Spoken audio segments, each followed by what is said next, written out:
ஆயிடுச்சு sir. So materials reach ஆயிருச்சு. Okay, so அப்படியே கிளாஸ் அப்படியே பண்ணி மங்களம் சொல்லுங்க. Good evening sir. இப்பதான் வந்தேன். ஓ இப்பதான் வந்தீங்க. குட் ஈவினிங்மா. Good evening. சூப்பர். நேத்துக்கு நல்லா இனிஷியேட் பண்ணீங்க. நல்லா நேத்துக்கு இனிஷியேட் பண்ணீங்க. மங்களம் இனிஷியேட் பண்ணீங்க. கிருஷ்ணவேணி அவங்க சென்னையில இருந்து அவங்க இனிஷியேட் பண்ணாங்க. இப்படிதான். So we have to ready. So நம்ம வந்து ஆஸ் அ டீச்சர், ஸோ நம்ம எப்பவுமே வந்து பாத்தீங்கன்னா நமக்கு இப்படி ஒரு சான்ஸ் கிடைக்காதா அப்படிங்கிற மாதிரி தான் நம்ம இருக்கணும். ஏன்னா ஹெசிடேட் பண்ணக்கூடாது. நிறைய பேர் ஹெசிடேஷன். யாராவது ஒரு எடுக்கிறீங்களா அப்படின்னு கேட்கும்போது நம்ம வந்து டீச்சர் தானே. நம்ம பிஜிடிஆர்பிக்காக படிக்கிறோம், ஸோ டிஇடிக்காக படிக்கிறோம் அப்படின்னா நம்ம வந்து we are going to be appointed as a teacher. அப்போ டீச்சர் அப்படிங்கிறப்போ so always be ready to take classes. So already நம்ம வந்து பிஎட்லேயே நம்ம வந்து என்ன பண்ணியிருப்போம், எடுத்து தான் வந்திருப்போம் அந்த மாதிரி இருக்கிறது. ஸோ நிறைய பேர் டீச்சர்ஸாக ஒர்க் பண்ணிட்டு தான் இருக்கிறோம். ஸோ இந்த மாதிரி இருக்கும்போது பார்த்துக்கலாம். சரிங்க, நான் முதல்ல இருந்து ஆரம்பிக்கிறேன். ஸோ நிறைய பேர் வந்து நேற்று கிளாஸ் அட்டன் பண்ணாமல் இருக்கீங்க. ஸோ ஏற்கனவே நேற்று கிளாஸ் அட்டன் பண்ணவங்களுக்கு இது வந்து ஒரு இதுவாக இருக்கட்டும். நாளைக்கு தான் நமக்கு டிஇடியை பொறுத்தவரை ஃபர்ஸ்ட் கிளாஸ். டிஇடிக்கு ஃபர்ஸ்ட் கிளாஸ் அப்படிங்கிறது நாளைக்கு 7 o'clock அப்படிங்கிறது நம்ம ஆரம்பிக்கிறோம். ஸோ 7 o'clock எப்பவுமே இது வந்து ஒரு காமன் பேட்ச் அப்படிங்கிற மாதிரி கொடுக்குறோம், ஒரு ஸ்பெஷல் பேட்சாக கொடுக்குறோம். Those who are working in government school teachers and also aided school teachers. ஏன்னா அவங்க வந்து ரெகுலராக படிக்க முடியாதுங்கிறதுனால நம்ம 7 to 8:30 அப்படிங்கிறது வந்து பார்த்தீங்கன்னா ரெகுலர் கிளாஸ் அப்படிங்கிறது வந்து ஆன்லைன் மோடு ஒன்லி அப்படிங்கிற மாதிரி கொடுக்குறோம். ஈவினிங் கிளாஸ் அப்படிங்கிறது ஆன்லைன் மோடு ஒன்லி. 7 to 8:30 ரெகுலராக கிளாஸ் இருக்கும். ஸோ அந்த 5 நாள் பிளான் வந்து உங்களுக்கு அனுப்பிச்சு கொடுத்துட்டேன். So tomorrow we start with psychology, education சைக்காலஜியோட ஃபர்ஸ்ட் யூனிட் அப்படிங்கிறது நம்ம நடத்துகிறோம். ஸோ பிஜிடிஆர்பியை பொறுத்தவரை so we have covered 5 units. 5 unit அப்படிங்கிறது முடிச்சிட்டோம். 5 யூனிட் முடிச்சிட்டோம். 4 யூனிட் டெஸ்ட் எழுதியாச்சுலமா? பிஜிடிஆர்பி சொல்லுங்க. பிஜிடிஆர்பி வந்து 4 யூனிட் அப்படிங்கிறது டெஸ்ட் எழுதியாச்சு. 4 யூனிட் டெஸ்ட் எழுதியாச்சு. யாருமா? தங்கமணி சார். ஓகே தங்கமணி. ஓகேமா. ஓகே, ஸோ கிளாஸ் அட்டன் பண்ணிக்கங்க. தங்கமணி. ஸோ தங்கமணி நேற்று கிளாஸ் அட்டன் பண்ணீங்களா? அட்டன் பண்ணேன் சார். ஓகேம்மா, பரவாயில்ல. ஸோ பார்க்கலாம். ஸோ ஃபர்ஸ்ட் கொஸ்டின் பாருங்க. இது வந்து போத் நான் சொன்ன மாதிரி பிஜிடிஆர்பி அண்ட் டிஇடி படிக்கக்கூடியவங்களுக்கு ஒரு 600+ கொஸ்டின்ஸ் அப்படிங்கிறது ஸோ யூஸ்ஃபுல்லாக இருக்கும். இதோட வீடியோவும் உங்களுக்கு அனுப்பிச்சு தரேன். இதோட வீடியோ அப்படிங்கிறது வந்து உங்களுக்கு அனுப்பிச்சு தரேன். அதையும் நீங்கள் ஃபாலோ பண்ணிக்கங்க. சைக்காலஜி அப்படிங்கிற ஒரு துறை அப்படிங்கிறது எதை ஆராய்கிறது? ஸோ சைக்காலஜி அப்படிங்கிற ஒரு டிபார்ட்மெண்ட் டீல்ஸ் வித் அப்படின்னு கேட்டாவே ரொம்ப முக்கியமானதுங்க. சைக்காலஜினாவே it is a Greek word. It is derived from Greek language. So it has two அந்த மாதிரி இருக்கக்கூடிய terminology. The first one psyche அப்படின்னு சொல்லுவாங்க. செகண்ட் ஒன் அப்படிங்கிறது வந்து லோகோஸ் அப்படின்னு சொல்லுவாங்க. அந்த சைக்கி அண்ட் லோகோ, அந்த சைக்கி அப்படின்னு சொல்லக்கூடியது மனம் மற்றும் ஆன்மா அப்படின்னு சொல்லுவாங்க. You should not take notes எல்லாம் எடுக்க வேண்டாம். நான் ரொம்ப ரேபிட்டா இருக்கும். இது வந்து குயிக்கா நான் எடுத்துட்டு போறேன். நோட்ஸ் எல்லாம் எடுக்கக்கூடாது, எழுதிட்டுலாம் இருக்கக்கூடாது. ஆல்ரெடி உங்களுக்கு அனுப்பிட்டேன், இந்த குரூப்ல அனுப்பிட்டேன், உங்கள்கிட்ட இருக்கு. சரிங்களா? இதோட வீடியோ மாத்திரம் நீங்க கேட்டுங்க. எழுத முற்படாதீங்க. நான் அப்புறம் ஸ்பீடா போவேன். உங்களுக்கு நான் வேகமா நடத்துற மாதிரி தெரியும். இது ப்ரீவியஸ் இயர் கொஸ்டின் பேப்பர்ல 2012, 2013, 2017, 2019 அப்படிங்கறதுல கேட்கப்பட்ட ஒரிஜினல் வினாத்தாள் அப்படிங்கிறது போத் அவங்க 2 பேருக்குமே பயன்படுன்றதுனால இது special class. Both TRB and டிஇடிக்கு காமன் சிலபஸ்ல இருந்து கேட்கக்கூடியது அப்படின்னு சொல்லக்கூடியது. ஃபைனல் அப்படிங்கிற confirmation both video and audio கிளியரா இருக்கா? கொஞ்சம் நல்லா ரெஸ்பான்ஸ் பண்றவங்க. Sir both are clear sir. Okay doctor Mala ma'am, thank you so much. So psychology அப்படிங்கிறது எந்த துறையின் மூலம் ஆராயப்படுவது அப்படின்னு கேட்டாவே நமக்கு ஆன்மாவோட இயல்பு தான் சொல்றாங்க. அந்த நேச்சர் ஆஃப் அந்த மாதிரி இருக்கக்கூடியது நம்முடைய ஆன்மா அப்படிங்கிற சொல்லக்கூடிய சோல். ஏன்னா மனம் பற்றி படிப்பது, ஆன்மா பற்றி படிப்பது, நடத்தை பற்றி படிப்பது அப்படின்ற மாதிரி நம்ம பார்த்திருக்கோம். ஸோ ஆன்மாவின் இயல்பு இங்க மாணவரோட இயல்பா, ஆசிரியரோட இயல்பா, உடலோட இயல்பா அப்படின்னு கேட்டா ஆன்மாவோட இயல்பு அப்படிங்கறத சைக்காலஜி. சைக்காலஜியோட ஒரு பெஸ்ட் டெர்மினாலஜி ஒத்த வார்த்தையில சொல்றதா இருந்தா இந்த ஆட்டிடியூட் அப்படிங்கிறது, பெர்மனன்ட் ஆட்டிடியூட் அப்படிங்கிற ஒரு விஷயத்தை நம்ம எடுத்துக்கலாம். பெர்மனன்ட் ஆட்டிடியூட் அப்படிங்கிறது வந்து பாத்தீங்கன்னா ஸோ அதுதான் psychology. It is a Greek word. Psychology அப்படின்னு சொன்னாவே a study about a mind, a study about a soul அப்படிங்கிற மாதிரி எடுத்துக்கலாம். செகண்ட் கொஸ்டின் பாருங்க. உளவியல் என்னும் சொல் எந்த மொழி? Already we discussed. எந்த மொழி? கிரீக், கிரேக்க மொழி அப்படிங்கிறது. மேக்சிமம் நம்பர் ஆஃப் வேர்ட்ஸ் எதுல இருந்து சார் கேட்டிருப்பாங்க அப்படின்னு கேட்டா எடுத்திருப்பாங்கன்னா கிரீக்ல இருந்து தான் எடுத்திருப்பாங்க. மேக்சிமம் நம்பர் கிரேக்க மொழியில இருந்து தான் எடுத்திருப்பாங்க அப்படிங்கறத நம்ம ஞாபகம் வச்சுக்கணும். அப்ப சைக்காலஜி அப்படிங்கிறது வந்து சோ கிரீக் வேர்ட் அப்படிங்கறத ஞாபகம் வச்சுங்க. தேர்ட் கொஸ்டின், தேர்ட் சார் யாருமா யாரு கொஞ்சம் லேட் ஆயிடுச்சு சார். Sorry sir. Okay Krishnaveni ma'am. Okay okay, நான் உங்களை ஒரு அப்ரிஷியேட்லாம் பண்ணிட்டு இருந்தேன் கொஞ்ச நேரத்துக்கு முன்னாடி. So who takes or who initiate அப்படிங்கிற போது ரெண்டு பேரும் Mangalam and yourself Krishnaveni ma'am ரெண்டு பேருமே நல்லா அழகாக கொண்டு போனீங்க. ஸோ இது வந்து நல்லா இருக்கணும். ஸோ ஃபியூச்சரில் இப்படிலாம் வாய்ப்பு கிடைச்சதுன்னா உடனே பயன்படுத்தணும். நான் எடுக்கிறேன் சார், நான் எக்ஸ்பிளைன் பண்ணுறேன். ஏன்னா இது டூயல் பெனிஃபிட்டுங்க, இது dual benefit. So when we teach to others, so we should என்ன பண்ணுவோம்னா ரொம்ப ஸ்ட்ரென்தன் ஆகும், நம்ம ஸ்ட்ரென்தன் ஆகும். நம்ம ஒரு விஷயத்த சொல்ல மறுபடியும் அங்கேருந்து நம்ம ரிட்ரைவ் பண்ண அப்படிங்கிற போது ஸோ நம்ம ஸ்ட்ராங் ஆகும். ஸோ அந்த மாதிரி இருக்கிறதுல so okay, all the best, class attend பண்ணிங்க. ஓகேவா? ஓகே. ஸோ உளவியல் என்னும் சொல் இதை குறிக்கும் சொல் அப்படின்னு கேட்டாவே கண்டிப்பா உயிர் அப்படின்னு மாதிரி எடுத்துக்கலாம், அறிவியல் எடுத்துக்கலாம். உயிர் மற்றும் அறிவியல் அப்படிங்கிறது. யாரோ பேசுறீங்க, யாரோ பேசணுமா? Mister Mohammed sir. Okay, good evening. Good evening. Okay, fine.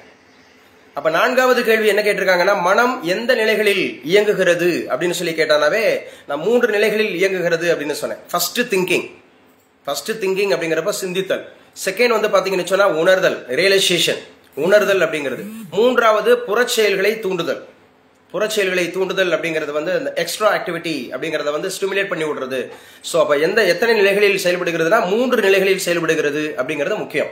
மனம் எந்த நிலைகளில் இயங்குகிறது அப்படின்னு கேட்டா 3 நிலைகளில். 1 சிந்தித்தல், 2 வந்து உணர்தல், 3 வந்து புறச்செயல்களை தூண்டுதல். So all questions are already வந்து ஆஸ்க்டு கொஸ்டின்ஸுங்க. இந்த கொஸ்டின்ஸ் எல்லாமே ஸோ ப்ரீவியஸ் இயர்ல கேட்கப்பட்ட ஒரிஜினல் கொஸ்டின்ஸ் டிஸ்கஸ் பண்ணிட்டு இருக்கோம். கொஞ்சம் கவனமா கவனிங்க.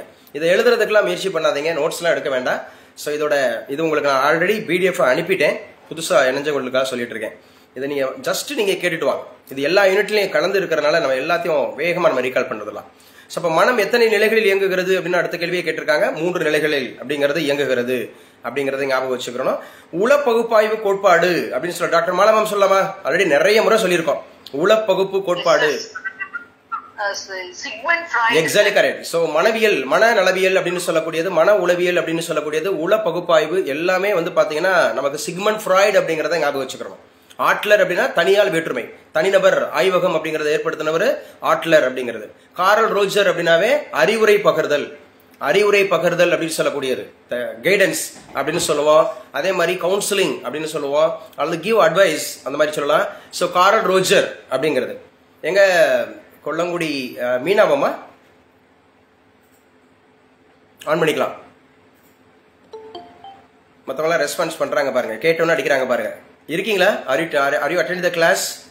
So Meenal from Kollangudi. Something went wrong, sir. One second, sir. Something went wrong. So யாருக்கு? For me. Sir, okay, fine. இப்ப சொல்லுங்க பாப்போம். அட்வைஸ். சோ ஒன்னு நவுன் இருக்கு, ஒன்னு வேர்ப் இருக்கு. எந்த ஸ்பெல்லு?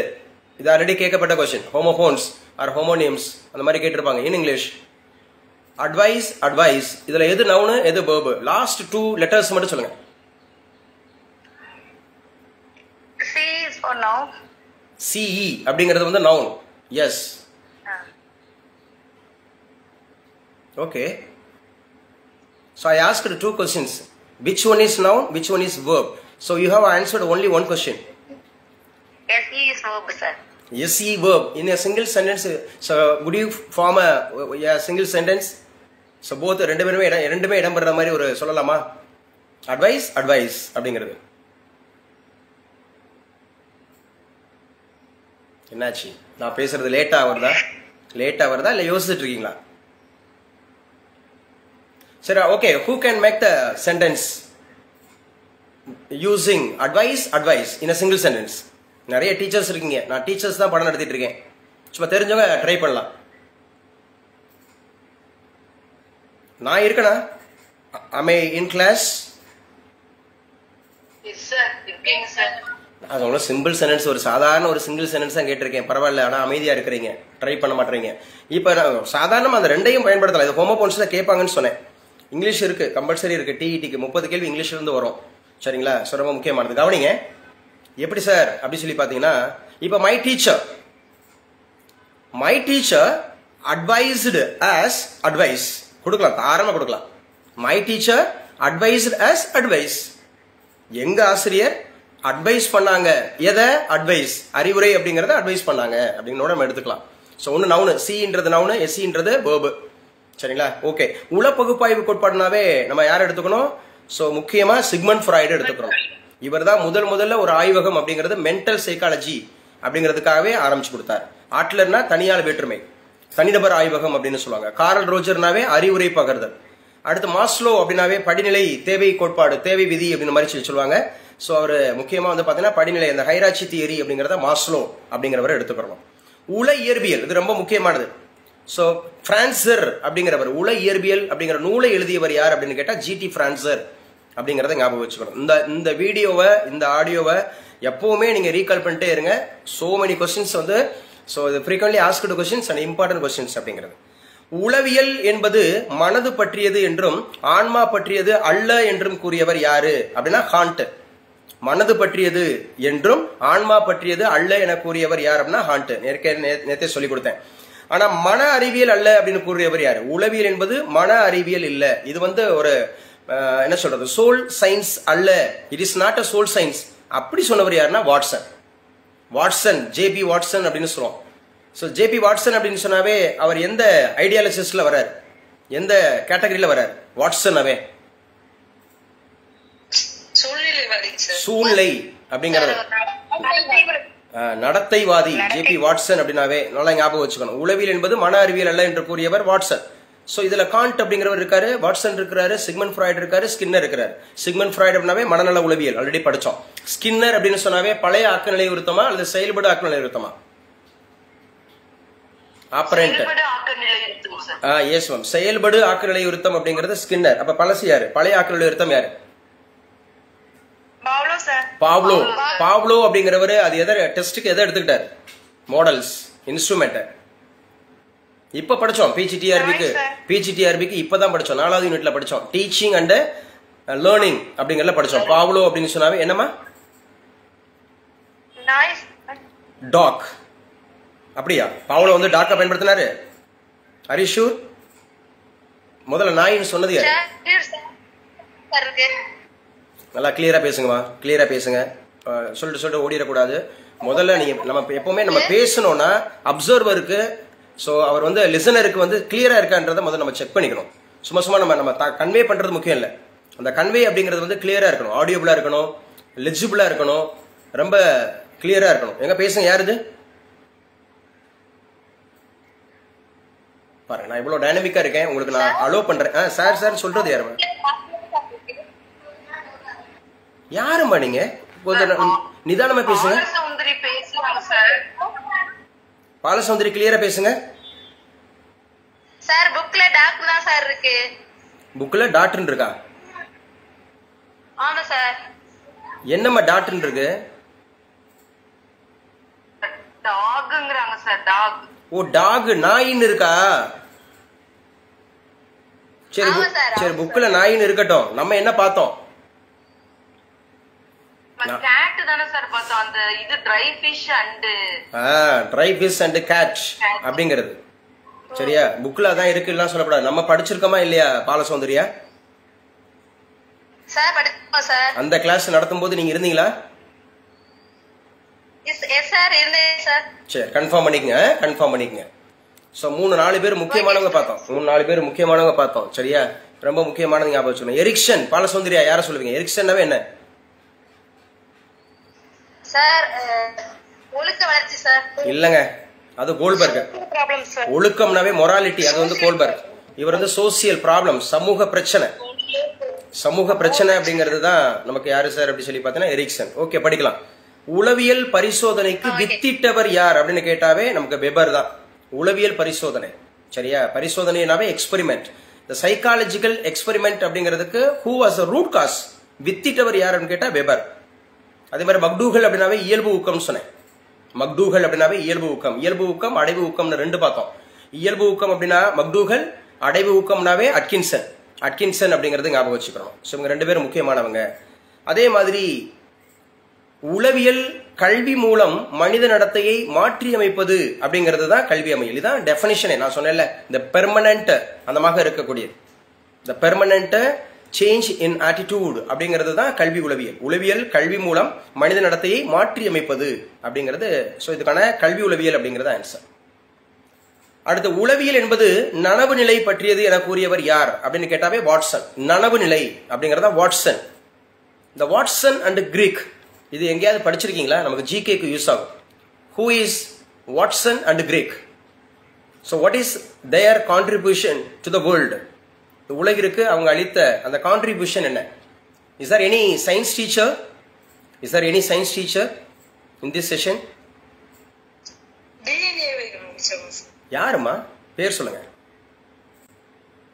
தங்கமணி சார். தங்கமணி என்ன மேஜர்பா? Botany sir. Botany. Okay. DNA கண்டுபிடிச்சாங்களா? Yes sir. டிஎன்ஏல என்ன கண்டுபிடிச்சாங்க? டிஎன்ஏ அந்த இரண்டு இலைகளால் ஆனதுங்கறத வந்து ஃபர்ஸ்ட் சொன்னது அவங்க தான் சார். இரண்டு இலைகளால் ஆனது அப்படிங்கிறது இல்ல சொல்லாது. என்னன்னா டிஎன்ஏ அப்படிங்கிறது வந்து அதாவது டிஎன்ஏவோட ஒரு ஸ்ட்ரக்சர் அது மாதிரியே கொடுத்தாங்க. அது டபுள் ஹெலிக்ஸ் அப்படிங்கிற ஒரு இரட்டை அந்த சுருள் மாதிரியே உடையது அப்படிங்கிற மாதிரி கேட்டிருந்தாங்க. எஸ், இரட்டை சுருள் அந்த மாதிரி இருக்கிறது DNA. What is expansion of DNA? Thangamani, what is expansion of DNA? Deoxyribonucleic acid. So deoxyribonucleic acid. Deoxyribonucleic acid. Okay, clear. Okay, RNA na? Ribonucleic acid. Ribonucleic acid அப்படிங்கறத ஞாபகம் வச்சுக்கணும். சோ ரெண்டுமே புரதம் இல்லீங்களா? புரோட்டீன்ஸ். சோ நல்லா ஞாபகம் வச்சுக்கணும். DNA, RNA இது ரொம்ப முக்கியமானது. நமக்கு எல்லாருக்கும் இந்த மாதிரி முக்கியமானது. இதுதான் வந்து பாத்தீங்கன்னா சோ அந்த ஹெரிடிட்டி அப்படிங்கற அந்த முக்கியமான பண்பை கொடுக்குது. DNA டெஸ்ட் தான் எடுப்பாங்க இல்ல, பாத்திருக்கீங்களா? நம்முடைய முன்னோர் யாரு, மூதாதையர் யாரு அப்படின்னாவே டிஎன்ஏ டெஸ்ட் அப்படிங்கிறது. So deoxyribonucleic acid. அப்போ வாட்சன் அண்ட் கிரீக் அப்படிங்கிறவங்க ரெண்டு பேரு. So they have got Nobel prize for that. இதற்காக நோபல் பரிசு வாங்கியிருக்காங்க.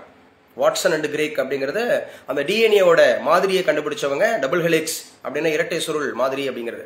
ஸோ உளவியல் என்பது சரி இங்க பாருங்க, உளவியல் என்பது நனவு நிலை பற்றியது என கூறியவில்லை. குரோ அப்படின்னு ஒருத்தர் இருக்காரு. இந்த குரோ அவங்க என்ன டெஃபினேஷன் கொடுத்திருக்காங்க ஆல்ரெடி நம்ம படிச்சிருக்கோம். குரோ எது? பிறப்பு முதல் இறப்பு வரை என்னது? பிறப்பு முதல் இறப்பு வரை கற்றல். லேர்னிங் இஸ் அந்த மாதிரி இருக்கிறது. Learning is in progress from அந்த மாதிரி birth to so end of the life. So death வர அப்படின்றது. ஸோ கண்ணம்மை ஃபாலோ பண்றீங்களா? சார் பண்றேன் சார். ஃபாலோ பண்ணிக்கங்க. அப்படியே தொடர்ந்து அப்படியே படிச்சுட்டு வரலாம். உளவியல் என்பது மனிதனின் நனவற்ற நிலை என கூறியவர் யார் அப்படின்னு கேட்டாவே சிக்மண்ட் ஃப்ராய்ட். நனவற்ற நிலை, நனவு நிலை பற்றியது அல்லது நனவற்ற நிலை பற்றியது. ஸோ இவருடைய கான்செப்ட் படி நனவு அற்ற நிலை அப்படின்றார். நனவு அற்ற நிலை யாரு சார் சொல்றா? Sigmund Freud. உளவியல் அந்தமாக இருக்கக்கூடியது. மென்டல் சைக்காலஜினாவே சிக்மண்ட் ஃப்ராய்ட். டிச்னர் அப்படின்றவங்க பார்த்துட்டோம், மக்டூகல் பார்த்துட்டோம், வெபர் பார்த்துட்டோம். வெபர் என்ன பார்த்தோம்? வெபர் ஆல்ரெடி பார்த்தோம். என்ன தனிநபர் உளவியல் ஆய்வகம். தனிநபர் உளவியல் ஆய்வகம் அப்படிங்கிறது தனியா ஒரு உளவியல் ஆய்வகத்தை ஏற்படுத்தினவர் வெபர் தான் அப்படிங்கறத ஞாபகம் வச்சுக்கணும். சோ இருத்தல் கொள்கை அப்படிங்கறதுடைய தந்தை யாரு அப்படின்னு கேட்டாவே பால்சார்த். பால்சார்த் அப்படிங்கிறவர் தான் இருத்தல் அப்படிங்கிறது தந்தை அப்படின்றத சொல்றாங்க. நடமாடும் பள்ளி, மொபைல் ஸ்கூல், நடமாடும் பள்ளி என்னும் கருத்தை வெளியிட்டவர் யார் அப்படின்னு கேட்டாவே மெக்டொனால்ட். இதெல்லாம் அடிக்கடி கேட்கப்பட்ட கொஸ்டின். நடமாடும் பள்ளி என்னும் கருத்தை வெளியிட்டவர் யாருன்னா மெக்டொனால்ட். பெஸ்டாலஜி நம்ம ஆல்ரெடி பார்த்திருக்கோம் சரியா? ஏசல் அண்ட் ஜான் டூயி. ஜான் டூயினாவே என்ன சொல்லுவோம்? John Dewey. So we discussed in first unit. Second யூனிட்லயும் பார்த்தோம் வர John Dewey. Learning by doing sir. Exactly correct. Learning by doing அப்படிங்கிறது செயல்முறை கற்றல்.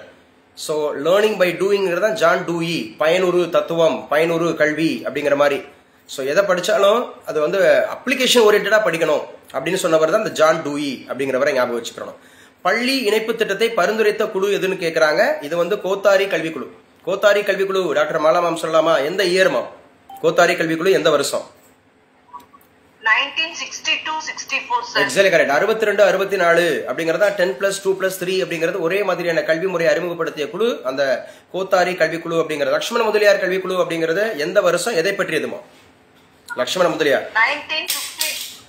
1952 sir. Yes ma'am.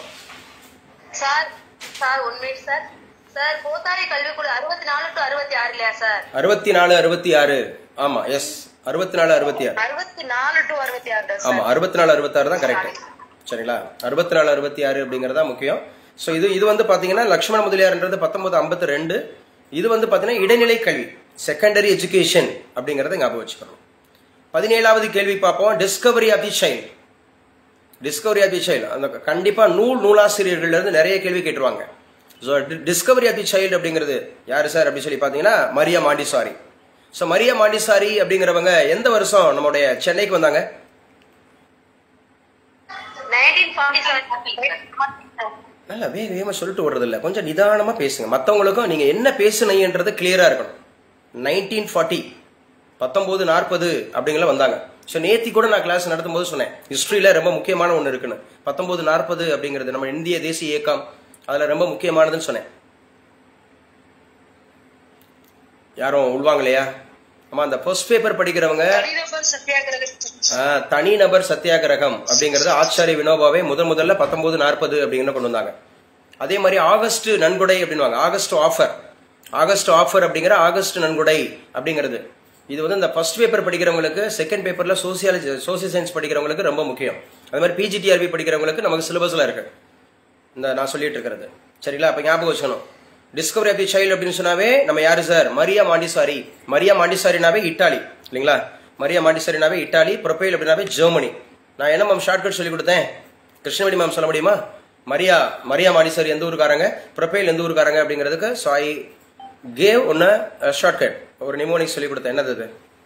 Krishnaveni ma'am ஞாபகம் இருக்கா? மா இலை பூஜை அப்படின்னு சொன்னேன். மா இலை அப்படிங்கறத பூஜை கொண்டு போகணும்னு சொன்னேன். மா இலை அப்படிங்கிறது Maria Montessori. So Maria Montessori அப்படிங்கிறவங்க ஸோ இட்டாலியில பிறந்தாங்க. பூஜை அப்படின்னாவே ப்ரொபைல் அப்படிங்கிறவங்க ஜெர்மனி நாட்டை சார்ந்தவங்க அப்படின்னு நம்ம பார்த்தோம். ஜெர்மனி நாட்டை சார்ந்தவங்க.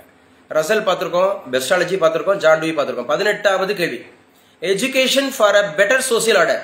Education for a better social order என்ற நூலின் ஆசிரியர் யாருன்னு கேட்டாவே ரசல், ஃபெடரன் ரசல். ரொம்ப முக்கியமானவருங்க. ஃபெடரன் ரசல் அப்படிங்கிறவர் தான் education for a better social order அப்படிங்கறத சொன்னவர் ஃபெடரன் ரசல், முக்கியமானவர்.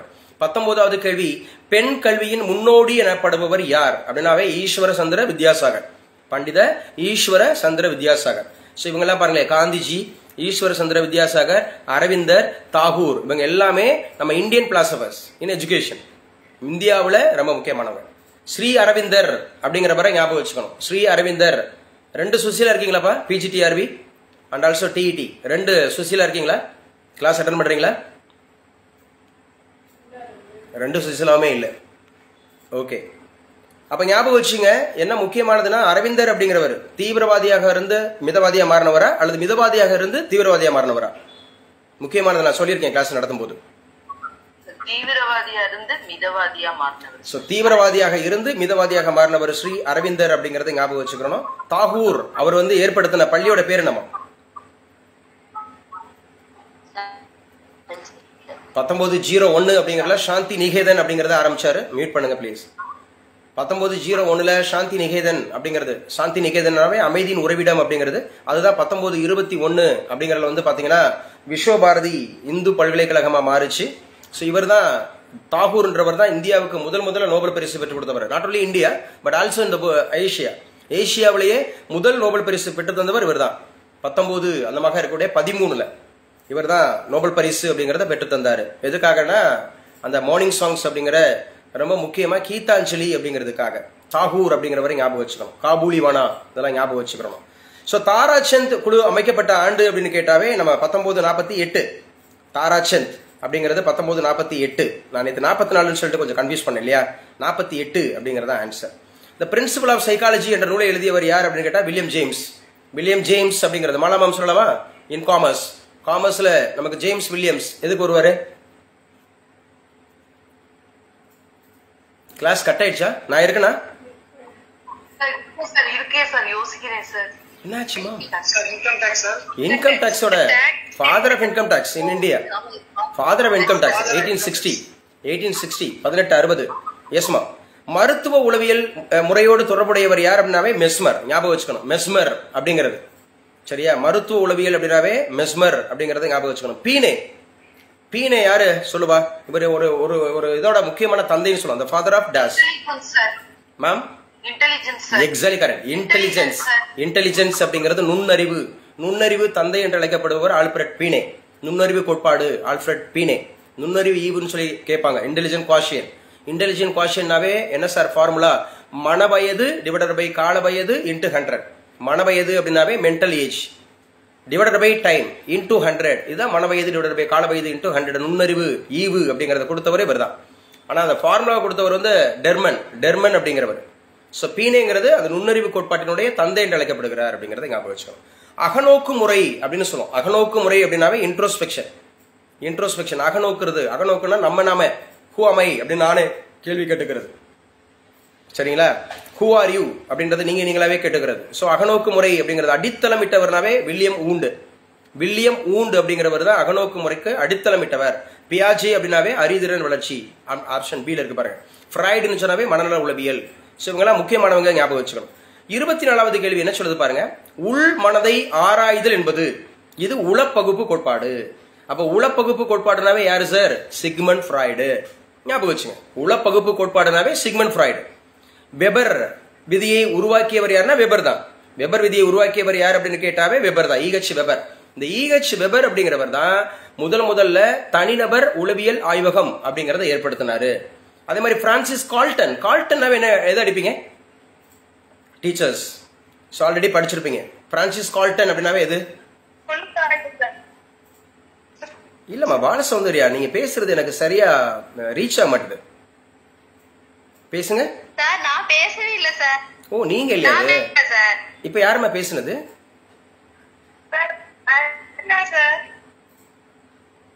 சொல்லுமா. அசீனா பாப்பா. அசீனா பேசுமா.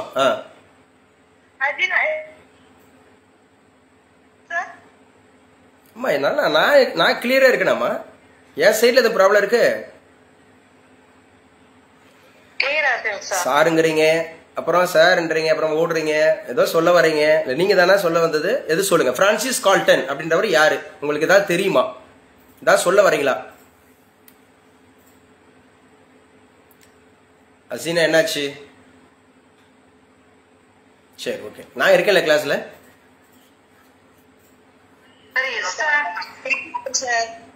ஓகே. இதுதான் அந்த இர்ரெஸ்பான்சிபிலிட்டி தான். இர்ரெஸ்பான்சிபிள் ஒரு விஷயம் நம்ம பேசுறோம்னா மீட் பண்ணுங்க ப்ளீஸ். மீட் பண்ணுங்க. சரி. ஹார்மிக் அப்படிங்கிற கொள்கையை விளக்கியவர் யார் அப்படின்னு கேட்டாவே மக்டூகல். வில்லியம் மக்டூகல்னா கார்மிக் பிரின்சிபல் அப்படிங்கிறது வில்லியம் மக்டூகல் அப்படிங்கறத ஞாபகம் வச்சுக்க. மனம் அறிவுசார் இயக்கமுடையது அப்படிங்கிறது வந்து எந்த கோட்பாடு சொல்லுதுன்னா வடிவமைப்பு கோட்பாடு. வடிவமைப்பு கோட்பாடு அப்படிங்கறதா ரொம்ப முக்கியம். மனம் அறிவுசார் இயக்கமுடையது அப்படின்னு சொல்றாங்க. ஆட்லர் அப்படிங்கறது எதை சார் தோற்றுவிச்சாரு? தனிநபர் உளவியல்.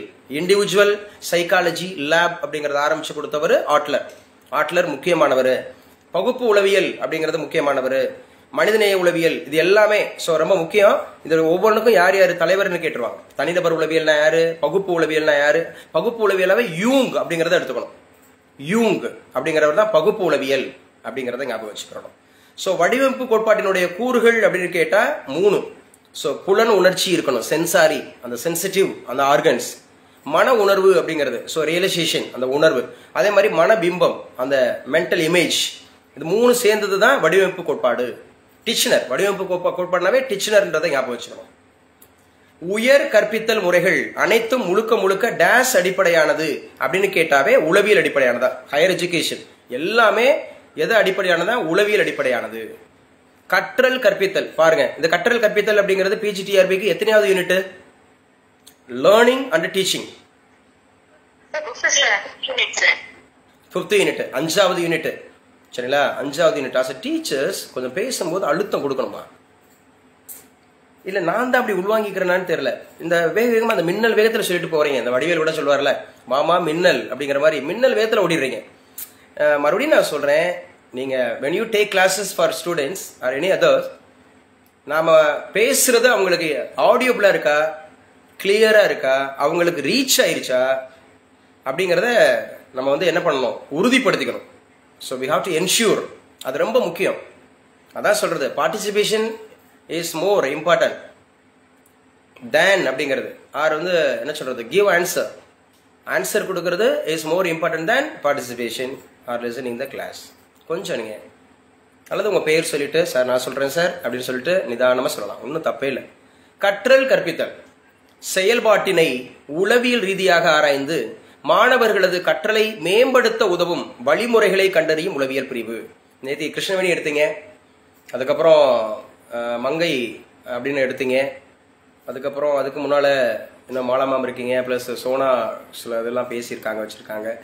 நான் கிளாஸில் அப்சர்வேஷன் ஒரு நாள் உங்களுக்கு ஒவ்வொருத்தருக்கும் எந்த மாதிரி அந்த டீச்சிங் அந்த மாதிரி நம்ம அப்சர்வேஷன், ஏன்னா நமக்கு இருந்திருக்கும் இல்லையா, பிஎட் படிக்கும் போதே ஒரு அப்சர்வர் இருந்திருப்பாரா, ஒரு பாடம் நடத்த சொல்லி நம்மளை வந்து அப்சர்வ் பண்ணியிருப்பாங்களா, சொல்லும்போது என்னென்ன விஷயங்கள் அந்த மாதிரி சொல்லியிருப்பாங்கல்ல, பாசிட்டிவ் நெகட்டிவ் என்னென்னலாம் இருக்குது, எதை இம்ப்ரூவ் பண்ணணும் எதை அவாய்ட் பண்ணணும், அந்த மாதிரி இருக்கிற விஷயங்கள்லாம் இருந்திருக்கும் இல்லையா. ஸோ அதெல்லாம் நம்ம வந்து அதை நம்ம லேர்ன் பண்ணிக்கணும், நம்ம வந்து அதை வந்து ஃபாலோ பண்ணிக்கணும். அப்போ தான் நம்ம வந்து என்ன பண்ணுவோம்னா, so we have to reach in all our hearts. A good teacher can make even boring lessons into an interesting சொல்லுவாங்க. ஒரு நல்ல ஆசிரியர்னால போர் அடிக்கக்கூடிய பாடத்தை கூட நல்லா வந்து என்ன பண்ண முடியும், ஸோ நல்லா இன்ட்ரெஸ்டாக மாற்ற முடியும். அதான் இன்னொரு சொல்லுவார், நார்மலாக சொல்லுவாங்க, a normal teacher just enters into a classroom, but extraordinary teacher enters into the heart of the listener or heart of the learner or the heart of the beneficiary. So இதெல்லாம் முக்கியமானது. அப்போனா நம்ம என்ன பண்ணணும்னா, இது மாண்டேட்ரியா நம்ம வந்து apply பண்ணணும். எதை, அந்த நுண்ணிலை கற்பித்தல் அப்படின்னு சொல்லக்கூடிய நம்ம மைக்ரோ டீச்சிங் டெக்னிக் அப்படிங்கிறது அது வந்து ஸ்பான்டேனியஸாக இருக்கணும். அப்போ நான் சொல்கிற விஷயங்கள்லாம் டீச்சர் நீங்கள் வந்து ஸோ ஒரு பெடகாஜிக்கலாக நீங்கள் வந்து ரியலைஸ் பண்ணுங்கள், அப்போ தான் உங்களுக்கு புரியும். ஏன்னா எல்லாரும் பாடம் நடத்திட முடியாது, எல்லாரும் டீச்சர் கிடையாது. ஸோ ஒரு சொல்லிக் கொடுக்குறவங்கெல்லாம் டீச்சர் கிடையாது. ஸோ அதில் நிறைய இருக்குது இல்லைங்களா. ரொம்ப முக்கியமானது நம்முடைய டோனு, நம்முடைய வாய்ஸு, நம்முடைய என்ன சொல்கிறது இன்டோனேஷன், அதே மாதிரி சவுண்டு டீச்சிங், அதே போல் நம்முடைய அந்த என்ன சொல்கிறது ரொம்ப கிளாரிட்டி, அந்த கிளியர் விஷன், எப்படி ஆரம்பிக்கணும், எப்படி முடிக்கணும், எப்படி அதை ரீகேப் பண்ணணும், எப்படி ரீகால் பண்ணணும், எப்படி வந்து அதில் அடிஷ்னல் விஷயங்கள் பேசணும், எப்படி மோட்டிவேட் பண்ணணும், எப்படி பாஸ் நிப்பாட்டணும், எப்படி ஏற்ற இறக்கத்தோட பேசணும், எதுக்கு இம்பார்ட்டன்ஸ் கொடுக்கணும், ஒரு போர்டை எப்படி பயன்படுத்துறது, அதில் எப்படி கலர் பண்ணுறது, எப்படி வந்து அந்த என்ன சொல்கிறது எஜுகேஷன் இன்ஸ்ட்ருமெண்ட்டை பயன்படுத்துறது. ஸோ இதெல்லாம் வந்து techniques. So we have to apply the techniques. So இதை நான் சொல்லிட்டே கல்வி உளவியல் சொல்லியாச்சு. இதில் வளர்ச்சி ஆய்வு முறையின் வகையானது எதுங்க, வளர்ச்சி அப்படின்னாவே நீள் ஆய்வு முறை அப்படிங்கிறது, குறுக்கு ஆய்வு முறைங்கிறது, தனியால் ஆய்வு முறை அப்படிங்கிறது. ஸோ ஏபி ரெண்டுமே, நீள் ஆய்வு முறையும் குறுக்கு ஆய்வு முறை, ஸோ ரெண்டுமே இருக்கு. ஷார்ட் பிளஸ் லாங் ரெண்டுமே வளர்ச்சி அப்படிங்கிறதுல வரும். குரோத் அண்ட் டெவலப்மெண்ட் அப்படிங்கிறது ரெண்டு பேருக்குமே இருக்கு. குரோத் அண்ட் டெவலப்மெண்ட் அப்படிங்கிறது ரெண்டு பேருக்குமே இருக்கு. இவற்றில் மருத்துவ முறை என குறிப்பிடப்படுவது எது, மருத்துவ முறை அப்படிங்கிற மெடிக்கல் சிஸ்டம் அப்படின்றது வந்து பார்த்தீங்கன்னா தனியால் ஆய்வு முறை. தனியால் ஆய்வு முறையை பிரபலப்படுத்தியவர் யார்? ஆல்ரெடி நிறைய நான் கிளாஸ்ல சொல்லிட்டே இருக்கிறேன். when I started the class, தனியால் ஆய்வு முறை அப்படின்னாவே யாரு? நான் இருக்கடா. Yes sir. ஆட்லர் அப்படிங்கிறவர் தனிநபர் உளவியல் ஆய்வகம் ஏற்படுத்தினாரு. ஆனா ஆர்பி கேட்டல் இந்த தனியால் அதமாக வேற்றுமை அப்படிங்கிற தனியால் வேற்றுமைனா ஆர்பி கேட்டல், தனியால் ஆய்வுறாவே. ஸோ ரொம்ப முக்கியமானது ஆட்லர் அப்படிங்கறத ஞாபகம் வச்சுக்கணும். இதில் உற்றுநோக்கல் முறையின் வகை எது அப்படின்னா பங்கேற்கும் பங்கேற்கா, இதான் ஆன்சரே. பங்கேற்கும் பங்கேற்கா அப்படிங்கறத உற்றுநோக்குதல். ஒன்னு பங்கேற்போம் பார்ட்டிசிபென்ட் ஆர் நான் பார்ட்டிசிபென்ட், அதான் அதுல உற்றுநோக்கல் முறை அப்படிங்கிறதுக்கான ஆன்சர். பங்கேற்கும் ஆர் பங்கேற்கா அப்படிங்கறது ஆன்சர். 35வது கேள்வி, கீழ்கண்டவற்றில் எது அல்லது எவை பொருத்தமற்றது? நோக்க கொள்கைங்கிறது வில்லியம் மக்டூகலா. சோ இது வந்து எஸ், இது பொருத்தமற்றது இல்ல. அமைப்பு நிலை கொள்கை அப்படிங்கிறது ஊண்டா, கரெக்ட். செயல் கொள்கை அப்படிங்கிறது ஜேபி வாட்சன் கிடையாதுங்க. சோ த ஆன்சர் தப்பு. நடத்தை கொள்கைன்றது ஸ்கின்னர். சோ யார் யாரு எந்தெந்த கொள்கைகளோட தொடர்புடையவங்களா இருக்கிறாங்க தெரிஞ்சு வச்சுக்கணும். இந்த கோல் ஸ்னேக் அவருடைய கருத்துப்படி கல்வி உளவியலுடைய உட்கூறுகள் எத்தனைன்னு சொல்றாங்க, சப்டிவிஷன். அதோட உட்கூறுகள் எத்தனை அப்படின்னு கேட்டா 7. ஸோ 7 அப்படிங்கறத ஞாபகம் வச்சுக்கணும். அதே மாதிரி நுண்ணிலை கற்பித்தல் அப்படின்னு சொன்னாவே எத்தனை? மைக்ரோ டீச்சிங் டெக்னிக் அப்படிங்கிறது மொத்தம் எத்தனை? 7. மைக்ரோ டீச்சிங் டெக்னிக் அப்படிங்கிறது 7 அப்படிங்கறது ஞாபகம் வச்சுக்கணும். கடையேழு வள்ளல்கள் பேசுங்க. ஓகேமா. So individual school of psychology அப்படிங்கிற நூலை எழுதுனது யார் அப்படின்னா ஆட்லர். அது இண்டிவிஜுவல்ன்ற வார்த்தை வந்துச்சுனாவே நீங்க ஆட்லரை நீங்க செலக்ட் பண்ணலாம். இண்டிவிஜுவல் அப்படிங்கிறது ஸ்கூல் ஆஃப் சைக்காலஜி அப்படிங்கிற நூலை எழுதுனது யாருன்னு கேட்டா ஆட்லர் அப்படிங்கறத ஞாபகம் வச்சுக்கணும். சரியா? ஸோ முக்கியமானது. ஸோ நாளையிலிருந்து தான் டிஇடிக்கான ஃபர்ஸ்ட் கிளாஸ். இப்போ டிஇடி ஸ்டூடெண்ட்ஸ் யாரும் உள்ள இருக்கீங்களா? டிஇடி யார் யாரெல்லாம் இருக்கீங்க? Yes sir. அக்ஷிகா சார். இருங்க ஒரு நிமிஷம் இருங்க. கவர்மெண்ட் ஸ்கூல் டீச்சர்ஸ் மட்டும் ப்ளீஸ் 2 பேர் தான் இருக்கீங்களா உள்ள இப்போதைக்கு? மேடம் நம்மளோட அந்த மெட்டீரியல் வாங்கினவங்களுக்குலாம் அனுப்பிச்சு கொடு, லிங்க் அனுப்பிச்சு கொடு. மெட்டீரியல் வாங்கினவங்களாம் கவர்மெண்ட் ஸ்கூல் டீச்சர்ஸ் மட்டும் சொல்லுங்க. கீதாவா? இப்போ பரவாயில்ல எய்டே ஓகே தான். ஓகே கண்ணம்மை இருக்கீங்க. ஸோ லக்ஷியா இருக்கீங்க. கீதா இருக்கீங்களாமா? கீதா எங்க ஒர்க் பண்றீங்க?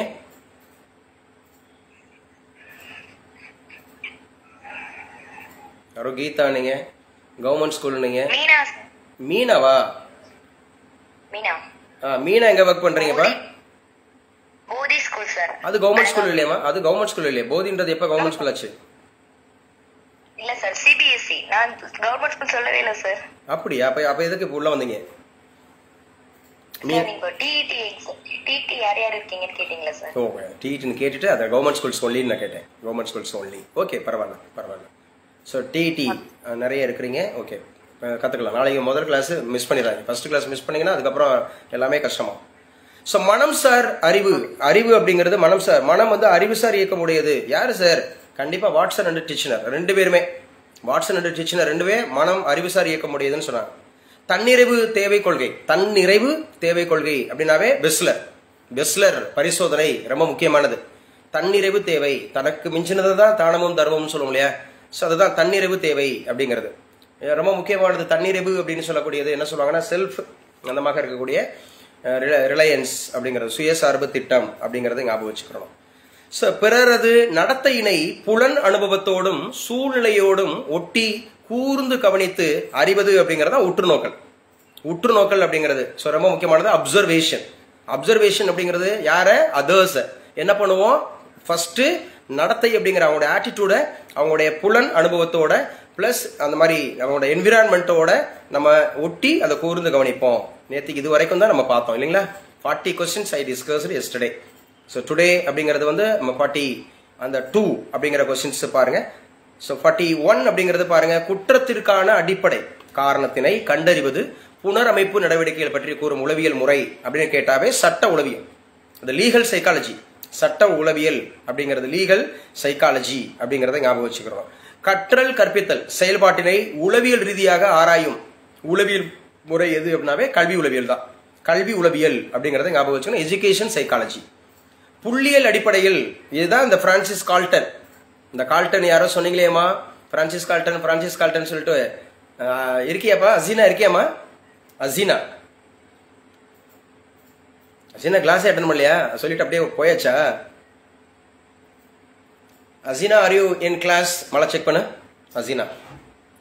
புள்ளியியல் அடிப்படையில் தனிநபர் வேறுபாடுகளை அளவிட்டவர் தான் பிரான்சிஸ் கால்டன். பிரான்சிஸ் அம்மா நான் இருக்கேன் கிளாஸ்ல. கிளாஸ் போயிட்டு தானே இருக்கு.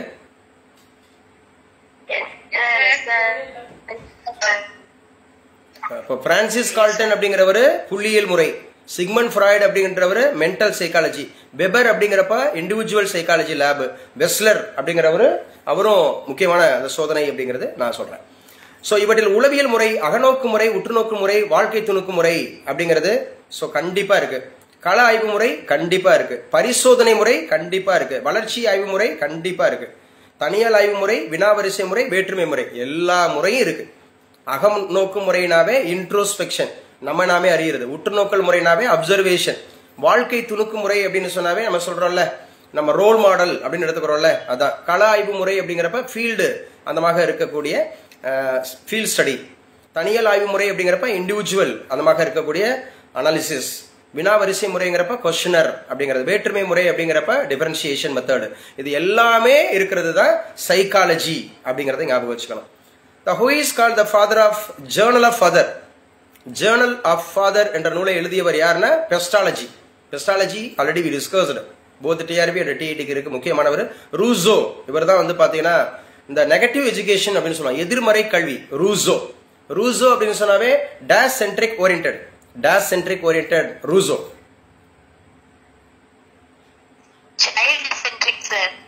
சைல்டு சென்ட்ரிக் அப்படிங்கிறது குழந்தை மைய கல்வி. எங்க குழந்தை மைய கல்வினாவே ஒரு 4 பேர் சொல்லுங்க.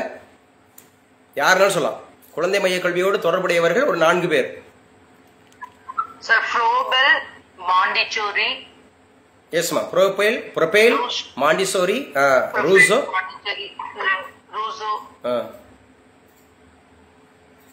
ஜான் டூயி சொல்லலாமே. ஜான் டூயி சொல்லலாம். எஸ்மா.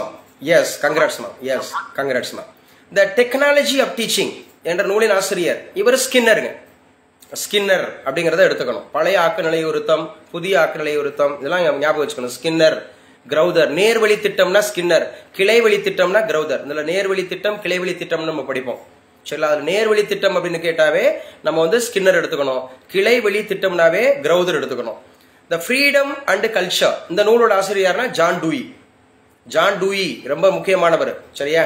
சோ ரூசோ பார்த்தோம், வில்லியம் ஊண்டு பார்த்தோம், ஸ்கின்னர் பார்த்தோம். இயற்கை நமக்கு போதிக்கிறது என்று கூறியவர் யாருன்னா ரூசோ. அதான் எதிர்மறை கல்வின்னு சொல்லுவாரு. So teacher, student, board, so அந்த மாதிரி அதை மட்டும் எடுத்துட்டு போக கூடாது. ஸோ எல்லாத்தையும் கவனிக்கணும் அப்படிங்கிறப்ப இயற்கை நமக்கு போதிக்கிறது என்று கூறியவர் ரூசோ. ரூசோ அப்படிங்கிறத எடுத்துக்கிறோம். 49 பாருங்க. பார்வையற்றோருக்கான கல்வி பற்றி கவனம் செலுத்திய முதல் ஆசிரியர் யார் அப்படின்னு கேட்டா வேலண்டைன் ஹென்றி. வேலண்டைன் ஹென்றி அப்படிங்கறத அந்த ஃபர்ஸ்ட், சரியா, இந்த பிளைண்ட் டீச்சர் அப்படிங்கிறவங்க ஞாபகம் வச்சுக்கணும். நம்ம பிரைலி எடுத்துருவோம். பிரைலி அவர் கிடையாது. பிரைலிங்கிறவரு அந்த முறையை கண்டுபிடிச்சார். பார்வையற்றோருக்கான அந்த கல்வி முறை, அந்த பார்வையற்றோருக்கான கல்வி முறையை கொண்டு வந்தவர் தான் நமக்கு பிரைலி எடுத்துக்கிறோம். மற்றபடி நமக்கு வந்து வேலண்டைன் ஹென்றி அப்படிங்கிறது அந்த ஃபர்ஸ்ட் டீச்சர். சரியா? அந்த பிளைண்ட்ல ஃபர்ஸ்ட் டீச்சர்ன்றது வேலண்டைன் ஹென்றி அப்படிங்கிறவரை ஞாபகம் வச்சுக்கணும். 50 பாருங்க. ஒருவனின் உட்கூறு இயல்பு மற்றும் அவனின் டேஷ் நடத்தை பற்றி போன்றவற்றை உளவியல் ஆராய்கிறது அப்படின்னு கேட்டாவே சமூக அப்படிங்கறத எடுத்துக்கணும். சமூக நடத்தை. அப்ப ஒருவனுடைய உடற்கூறு இயல்பு மற்றும் அவனின் டேஷ் நடத்தை பற்றி போன்றவற்றை சமூக நடத்தை பற்றி, சமூக பிரச்சனை அப்படின்னாவே எரிக்சன். ஞாபகம் வச்சுக்கிறோம். 50 கேள்வி நம்ம டிஸ்கஸ் பண்ணியிருக்கோம். இந்த 50 கேள்வி அப்படிங்கிறதுல ஏதாவது டவுட்ஸ் இருக்கா, இல்ல ஏதாவது கான்ட்ராவர்சியா இருக்கா? நீங்க படிச்சது அப்படிங்கிறது, நான் படிச்சது வேறையா இருக்கு, இது வேறையா இருக்கு சார், அப்படி ஏதாவது இருக்கா? கொஞ்சம் பேசுங்க. நான் படிச்சது வேறையா இருக்கு, இது நீங்க சொன்னது வேறையா இருக்கு, அப்படி ஏதாவது இருக்கா? இந்த 50 கேள்விகள்ல கொஞ்சம் ரெஸ்பான்ஸ் பண்ணுங்க. Yes sir, no. No no. Tired ஆயிட்டீங்களா? கண்டிப்பா பண்ணலாமா? ரொம்ப முக்கியமான இது ஃப்ரீக்வென்ட் ஆஸ்க்டு क्वेश्चंसல எல்லா யூனிட் கவரா இருக்கும். முக்கியமானது, நல்லா படிச்சுங்க. நான் வந்து ரொம்ப ஸ்டிக் ஆன் பண்றேன். கூடுதல் விஷயம் பேசாம மேக்ஸிமம் நம்பர் ஆஃப் क्वेश्चंस உங்களுக்குள்ள கொண்டு வந்துடணும். இதை வந்து 30க்கு 30 அடிக்க வைக்கணும். பிஜிடிஆர்பியா இருந்தாலும் 30க்கு 30, யூஜிடிஆர்பி அப்படின்னாலும் 30க்கு 30, அதாவது டிஇடி 30க்கு 30 சைக்காலஜியை பொறுத்தவரை சூப்பரா அடிக்கலாம். சரிங்களா? படிச்சுங்க. 51 நனவிழி அப்படிங்கிற மனதை ஊக்கப்படுத்துவதால் மன நிறைவு உணர்ச்சி ஏற்படுகிறது. இது சொன்னது யாரா? Sigmund Freud. மனம்னு வந்துட்டாவே, மனநலம் அப்படின்னு வந்துட்டாவே சிக்மண்ட் ஃப்ராய்டு தான் எடுத்துக்கணும். சிக்மண்ட் ஃப்ராய்டு அப்படிங்கறத எடுத்துக்கணும். எந்த ஆண்டு மிதக்கும் பல்கலைக்கழகம் சென்னை துறைமுகத்திற்கு வந்தது? எந்த ஆண்டு மிதக்கும் பல்கலைக்கழகம் அப்படிங்கிறது, அதாவது ஃப்ளோட்டிங் யூனிவர்சிட்டி. இந்த ஃப்ளோட்டிங் யூனிவர்சிட்டி அப்படிங்கிறது வந்தது 1978. இந்த 1978 அப்படிங்கறத ஞாபகம் வச்சுங்க. இதுதான் ரொம்ப முக்கியமானது. இதுதான் 1978 அப்படிங்கிற காலகட்டம் அப்படிங்கிறது ரொம்ப ரொம்ப முக்கியமானது. இதுல சென்னை பல்கலைக்கழகம் அப்ப ஞாபகம் வச்சுக்கணும். அதே மாதிரி சென்னை துறைமுகம் ஞாபகம் வச்சுக்கணும். சென்னை துறைமுகத்தை பற்றி ஒரு ஜிகே கொஸ்டின்ஸ் கேட்டாங்கன்னா, இதுதான் ஆர்டிபிஷியல்ல பெருசு. செயற்கை துறைமுகத்தில், இந்தியாவில் உள்ள துறைமுகங்களில் செயற்கையாக உள்ள துறைமுகங்களில் மிக பெருசு. அப்ப செயற்கையாக உள்ள துறைமுகங்களில் மிக பெருசு அப்படின்னு கேட்டாவே நம்ம எதை எடுத்துக்கணும்? செயற்கை அப்படின்னாவே சென்னை எடுத்துக்கணும். இயற்கை அப்படின்னு சொன்னா எதை எடுத்துக்கணும்னா, இயற்கை அப்படின்னு எடுத்துக்கிட்டா மும்பை எடுத்துக்கணும். யாரும் பேசணுமா? இயற்கை அப்படின்னா மும்பை எடுத்துக்கணும். செயற்கை அப்படின்னு சொன்னா சென்னை எடுத்துக்கணும். இயற்கை அப்படின்னு சொன்னாவே மும்பை, செயற்கை அப்படின்னு சொன்னாவே நமக்கு சென்னை அப்படிங்கறத எடுத்துக்கணும். அதே போல துறைமுகங்கள் அப்படிங்கிறது இந்தியாவில் மிகப்பெரிய துறைமுகங்கள் எத்தனை இருக்கு அப்படின்னு கேட்டா 13 எடுத்துக்கணும். மிகப்பெரிய துறைமுகங்கள் இந்தியாவில் எத்தனை இருக்குன்னு கேட்டா 13 பெரிய துறைமுகங்கள் அப்படிங்கிறது இருக்கு அப்படிங்கறத ஞாபகம் வச்சுக்கணும். 13 மிகப்பெரிய துறைமுகங்கள் இருக்கு அப்படிங்கறத ஞாபகம் வச்சுக்கணும். அதுலயும் கரெக்டா கிழக்கு கடற்கரையில 6, மேற்கு கடற்கரையில 6. கிழக்கு கடற்கரை அப்படிங்கறதுல 6 இருக்கு, மேற்கு கடற்கரையில 6 இருக்கு. சொல்லுங்க பாப்போம். தமிழகத்துல மட்டும் எத்தனை துறைமுகங்கள் இருக்கு? தெரிஞ்சவங்க சொல்லுங்க. தமிழகத்துல மட்டும் எத்தனை துறைமுகங்கள் இருக்கு? How many harbors in Tamil Nadu? அது மேஜர், பெருசு.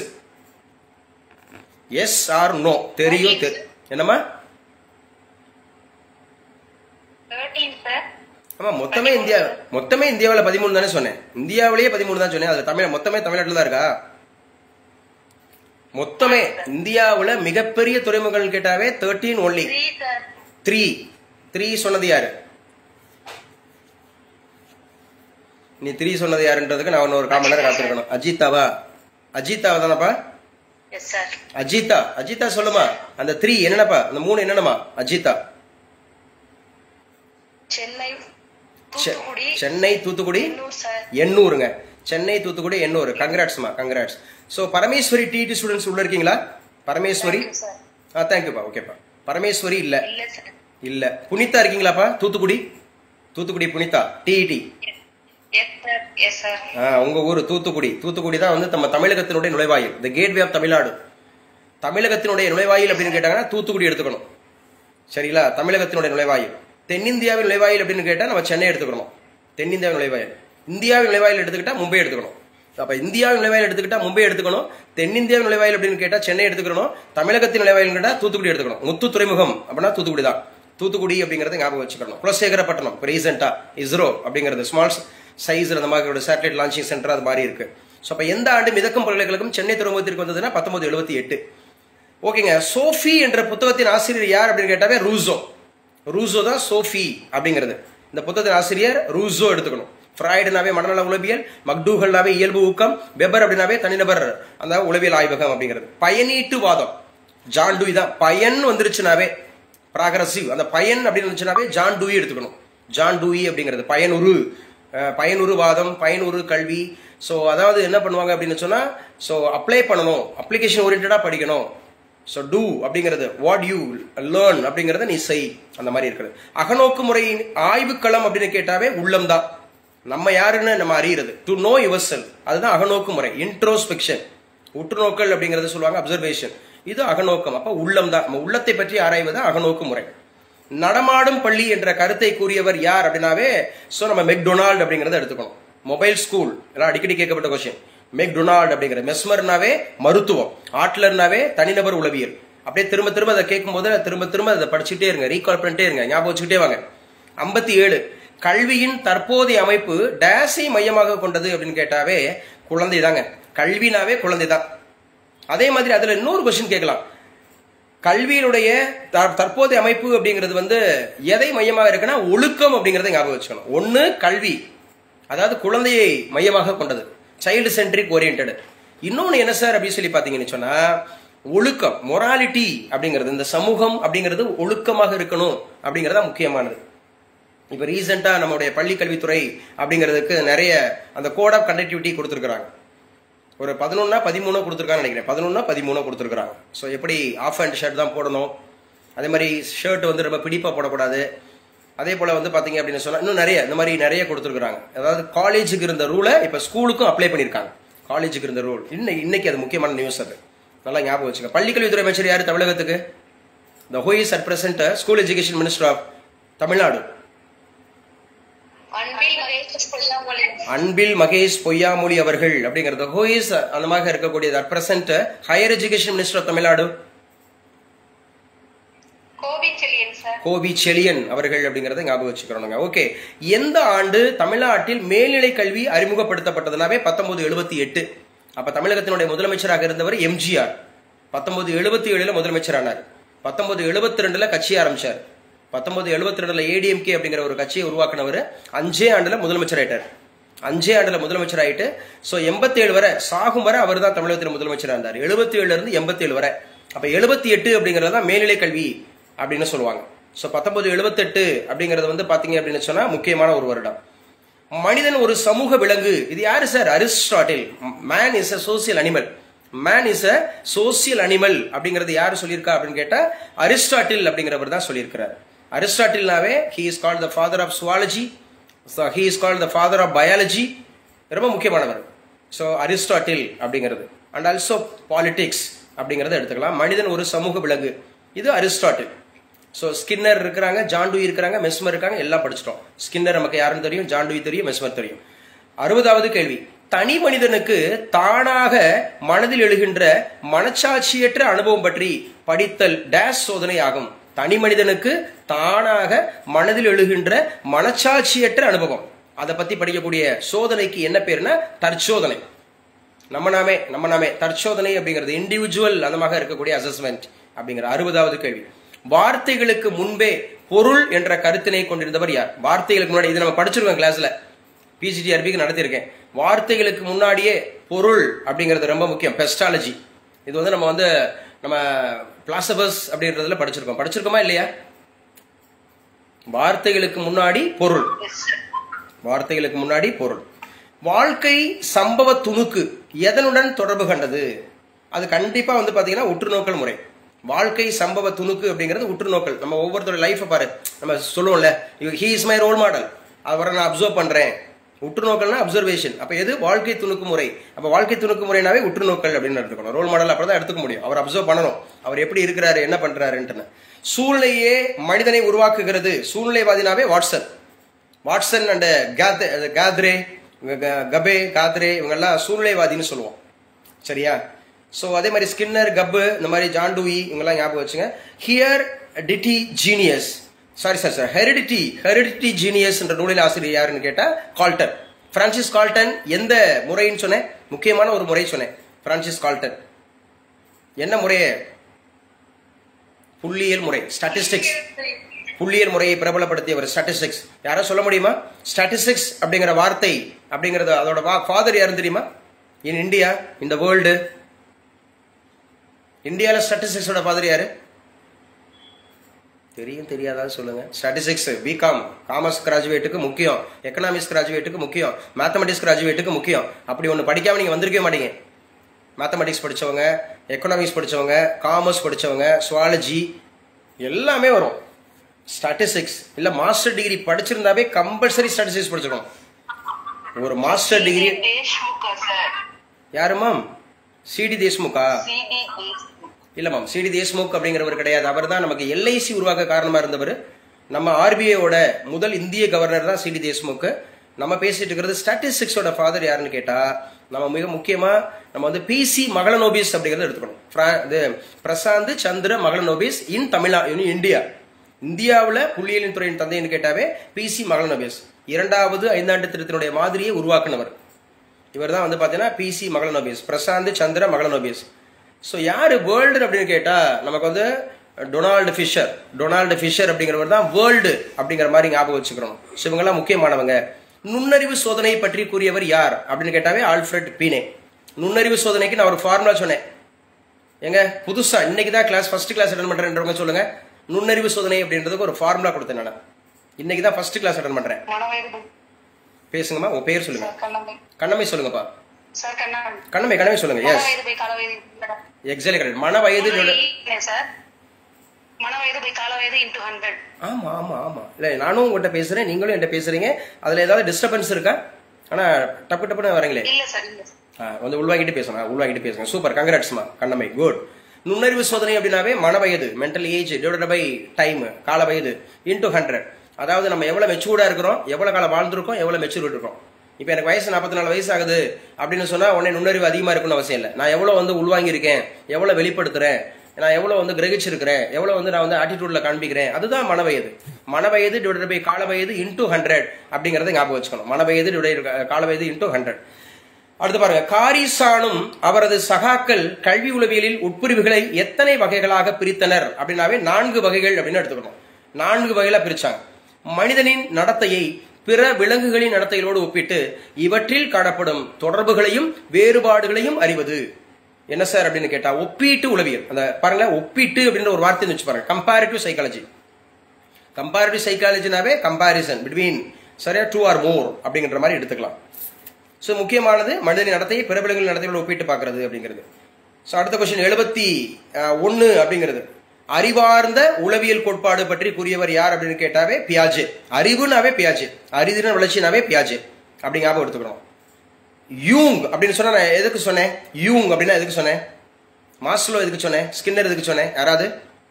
கார்லசன், யூங், மாஸ்லோ, ஸ்கின்னர். பகுப்பு உளவியல்.